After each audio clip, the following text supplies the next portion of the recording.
غار حرا محض ایک افسانہ ہے، کوئی حقیقت نہیں۔ اللہ تعالیٰ نے پہلی وحی کے واقعے کو خود سورہ نجم میں بیان کیا ہے اور پورے واقعے کی تردید کر دی۔ یہ واقعہ کہتا ہے کہ حضور پریشان ہو گئے، گھر تشریف لائے، زملونی زملونی کہا، سیدہ خدیجہ آپ کو ورقہ بن نوفل کے پاس لے گئی۔ قرآن کہتا ہے جس وقت پہلی وحی ہوئی نہ پیغمبر کے اندر کوئی تردد پیدا ہوا، نہ کوئی اضطراب پیدا ہوا، ما کذب الفؤاد ما رأى، ادنا درجے میں دل میں بھی کوئی کھٹک پیدا نہیں ہوئی، اور آپ نے پہلی وحی کو عکس کیا۔ پھر دوسری بیان کرتا ہے وَلَقَدْ رَآهُ نَزْلَةً أُخْرَى، جس ہستی کا یہ واقعہ بیان کیا جاتا ہے وہ محمد الرسول اللہ ہے۔ آپ کی زندگی کا سب سے بڑا واقعہ یہ آپ نے کبھی بیان نہیں کیا، پورا ذخیرہ خالی ہے حدیث کا اس سے۔ رسول اللہ نے یہ غار حرا کا نام بھی کبھی نہیں لیا۔ یہ تو بہت بات کا افسانہ ہے جو صوفیوں کے زیر اثر بنا اور اتنا مقبول ہو گیا ہے کہ اب یہ بتانا مشکل ہے، یہ قرآن کے بالکل خلاف ہے۔ اگر آپ کے نزدیک یہ تاریخی افسانہ ہے تو اولاً آپ اپنے تاریخی اصول بتائیں کہ جن کی بنیاد پر آپ نے اسے افسانہ قرار دیا ہے۔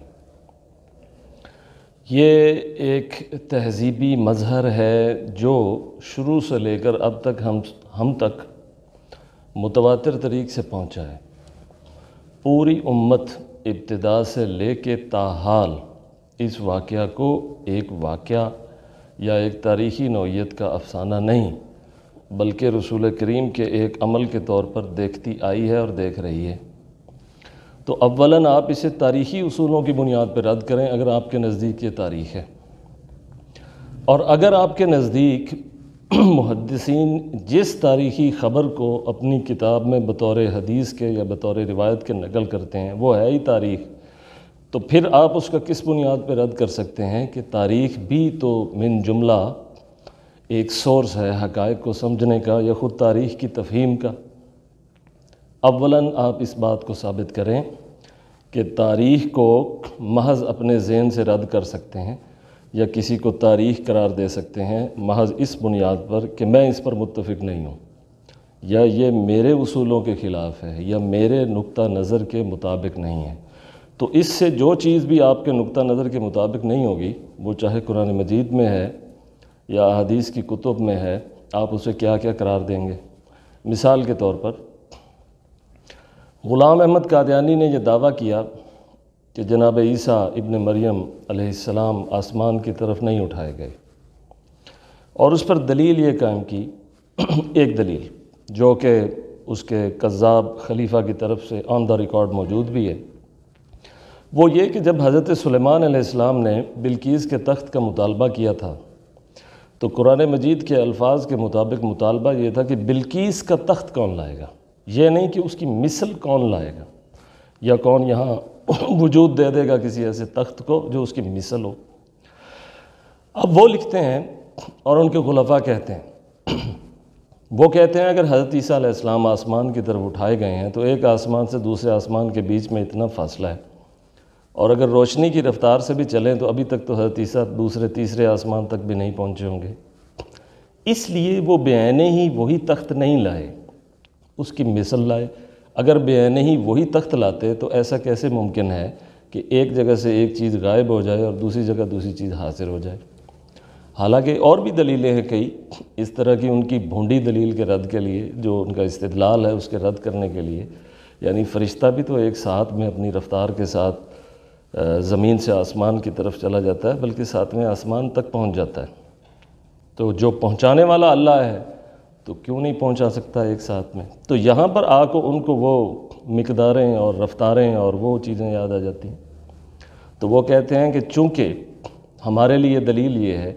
کہ اس اتنی رفتار کے ساتھ ایک چیز کا دوسری جگہ دوسری چیز پہ لانا ممکن نہیں تھا، تو اس لیے حضرت عیسیٰ بھی اتنی رفتار سے اگر جا رہے ہیں تو وہ ابھی تک تو وہ چوتھے آسمان پہ بھی نہیں پہنچے ہوں گے، اس لیے رستے میں ہی ہوں گے، تو جب تک وہ پہنچیں گے پھر واپس آئیں گے، پھر کب تک واپس آئیں گے؟ تب تک قیامت قائم ہو چکی ہوگی۔ تو اپنا دعویٰ ثابت کرنے کے لیے وہ قرآن کی آیتوں کو ادھر ادھر کر دیتے ہیں، ان کے تراجم بدل دیتے ہیں، ان کے مفاہیم ان کے معانی تک بدل دیتے ہیں۔ اس طرح آپ تاریخی روایت کو جو آپ کے ذہن کے مطابق نہیں بیٹھ رہی، اگر آپ کہیں گے کہ یہ افسانہ ہے اور اس پر آپ کے پاس کوئی دلیل نہیں ہے اسے افسانہ قرار دینے کی، بلکہ اسے تاریخی حقیقت قرار دینے کی کئی دلیلیں ہیں۔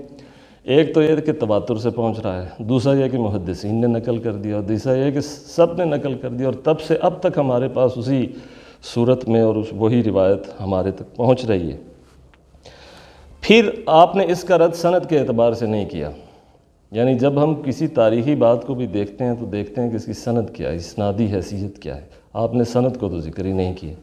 اس اعتبار سے یہ روایت جو ہے، اس کی سند کو ذکر نہ کرنے کا مطلب یہ ہے کہ آپ کو متن پر اعتراض ہے۔ اور متن پر اعتراض کس وجہ سے ہے؟ اس وجہ سے نہیں کہ رسول خدا نے علیحدہ ہو کر خدا کی عبادت کی ہے، اس لیے ہے کہ مسلمانوں کا ایک پاکیزہ اور سچا گروہ اس سے استدلال کر کے علیحدہ سے عبادت کرتا ہے۔ اب ظاہر ہے ان کے نزدیک بھی یہ کوئی واجبی ضرورت تو ہے نہیں، ان میں سے بھی بعض نے یہ صورت اس لیے اختیار کی ہے کہ شر اور فتن سے علیحدہ ہو کے، امور دنیا سے علیحدہ ہو کے وہ کچھ دیر خدا کے لیے علیحدہ ہو جائیں۔ یہ اعتکاف کی ایک صورت ہے،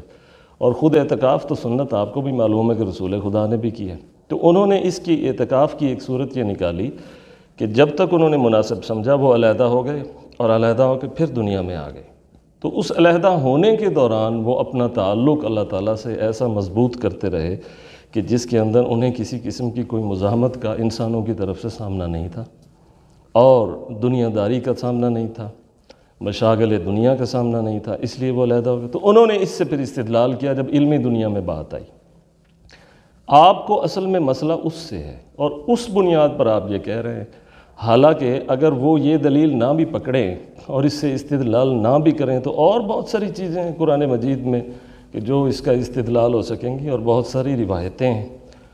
بلکہ آخری زمانہ کے بارے میں جو رسول خدا صلی اللہ علیہ وسلم نے فرمایا ہے کہ بندہ اس وقت محفوظ ہوگا کہ جب وہ لوگوں سے علیحدہ ہو جائے گا اور اپنا دین بچا لے گا فتنوں سے اور شر سے۔ اس کے بعد آپ نے دلیل کے طور پر یہ کہا ہے، سورہ نجم کی آیتیں پیش کی ہیں، حالانکہ سورہ نجم کی جو آیات ہیں ان کا مخصوص محل ہے، ان کا وہ محل ہی نہیں ہے، ان کا مخصوص محل ہے، کیونکہ وہ جو بیان ہے معراج کا بیان جب ہوا اور جب وہ ساری باتیں ہوئیں تو یہ اندیشہ تھا کہ اس سے بعض لوگوں کا انکار ہوگا، اور ظاہر ہے کہ وہ ان کے لیے تو بہت ہی زیادہ خلاف عقل بات ہوگی، بلکہ وہ اسے ممکن ہی نہیں سمجھیں گے، تو وہ انکار کریں گے، پھر اس کی کئی تعویلیں کریں گے، کئی تعبیریں کریں گے، کچھ کریں گے، اور پھر یہ ہے کہ خود آپ کی ذات مبارک پر بھی باتیں کریں گے۔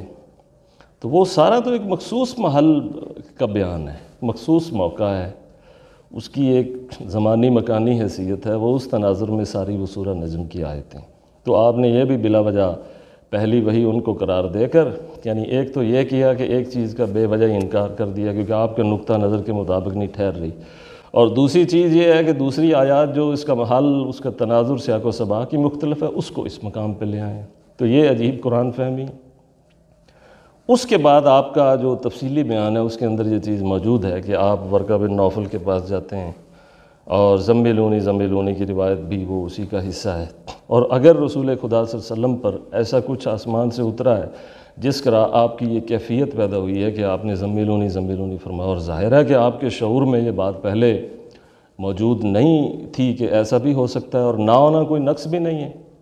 اس پر جو دو آیتیں ہیں قرآن مجید کی وہ میں آپ کو پیش کروں۔ ما کنت تدری ما الکتاب ولا الایمان، ما کنت تدری، اور دوسری جگہ قرآن مجید میں ہے کہ ما کنت ترجو ان یلقی الیک الکتاب۔ تو ما کنت تدری اور ما کنت ترجو، اس کیفیت کے بعد، اس حالت کے بعد، اس پوزیشن کے بعد، اور اس مخصوص قسم کی جو ایک نوعیت ہے کسی فرد میں شعور کے اعتبار سے یا وجدان کے اعتبار سے، اس کے بعد یک ایسا ہوتا ہے کہ فرشتہ اترتا ہے اور وہ کہتا ہے اقرأ بسم ربک الذی خلق، تو اس کے بعد ایک حالات ہی بدل جاتے ہیں۔ تو اس کے بعد ایک بشری پوزیشن ایسی بن جاتی ہے کہ بشریت پر ایک اس قسم کا نزول ہوتا ہے کہ اول اس میں یہ کیفیت پیدا ہوئی ہے، اور حیرت اور حیرانگی بھی ہے۔ اس کے بعد اگر زملونی تو اس میں کیا عجب ہے۔ اس کے بعد آپ کی زوجہ محترمہ آپ کو کسی تجربہ کار شخص کے پاس لے جاتے ہیں جن کے پاس پہلے اساطیر کا علم ہے، کتب کا علم ہے، انبیاء کے حالات کی، تو اس میں بھی کیا عرض ہے، بندہ ڈسکس کر لیتا ہے کہ یہ چیز مجھ پہ وارد ہوئی ہے، اس قسم کی کیفیت پیدا ہوئی ہے اور اس قسم کا کہا گیا ہے، تو کیا اس سے پہلے بھی اس طرح سے ہوتا ہے اور اس کا بعد نتیجہ کیا ہوگا، تو وہ آگے سے تسلی دیتے ہیں۔ تو اس میں تو کوئی حرج نہیں۔ تو یہ ساری باتیں آپ اس کو نبی صلی اللہ علیہ وسلم کے نقص کی طرف لے جا رہے ہیں کہ ان کے سارے کے اندر ہی نقص ہے، اس میں کسی قسم کا کوئی نقص نہیں۔ یہ ایک پروسیس ہے، ایک طریقہ کار ہے، بتدریج ایسا ماحول بنا ہے اور بتدریج یہ رفتہ رفتہ بات آگے بڑھی ہے. یعنی جب قرآن خود کہہ رہا ہے کہ ما کنت تدری ما الکتاب ولا الایمان اور ما کنت ترجو ان یلقی الیک الکتاب، جب قرآن مجید بیان کر رہا ہے تو قرآن مجید کے بیان کے بعد اگر اس طرح کی کوئی کیفیت ہوتی ہے یا آپ اس طرح کسی سے مشورہ کرتے ہیں تو اس میں کیا ہے؟ تو یہ اس طرح سے نہ کیا کریں، یہ آپ کا منصب نہیں ہے. تمام عمر اسی چیز میں اگر گزر جائے تو ضروری نہیں کہ آدمی ہاتھ دھو کے پڑ جائے.